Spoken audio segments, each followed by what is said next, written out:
ELI 5. How can someone stare at a Rubik's Cube for a couple minutes then close their eyes and solve the puzzle? What are they actually memorizing?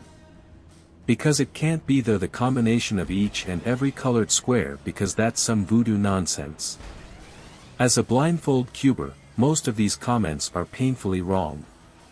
We have memorized sequences of moves, algorithms, that alter the cube in some way. In blindfold cubing, they will either swap 2 pieces, or cycle 3 pieces around.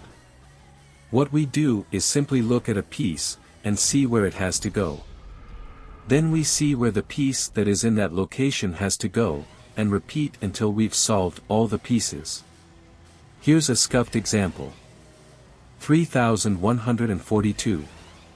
To put this into ascending order, we can look at the number in the first spot, which is 3. Then we see where it has to go, which is in the third spot. 4 is in that spot, so we look at where 4 has to go, which is the fourth spot. Finally, we look at the fourth spot, which has 2, so it needs to be in the second spot. The number in the second spot is 1, which goes to the first spot, our principal starting location. We can memorize this with 342. This can then be executed as 3. Swap the first spot with the third spot, 4132. 4. Swap the first spot with the fourth spot, 2134. 2. Swap the first spot with the second spot, 1234. Done. This same concept applies to cubes, to which we assign 1 letter to each piece, which makes our memorization look something like this. ILSXWTDP. Which can be turned into visual cues for easier memorization. I love sex with dolphins.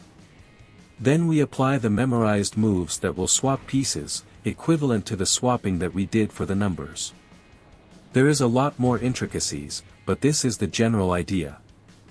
Watch a tutorial on YouTube or PM me if you have questions. Note that professional blind solvers can memorize the cube in this fashion consistently in less than 15 seconds, so a couple minutes is seen as obscenely slow to those into cubing. Sorry for formatting, I'm on mobile.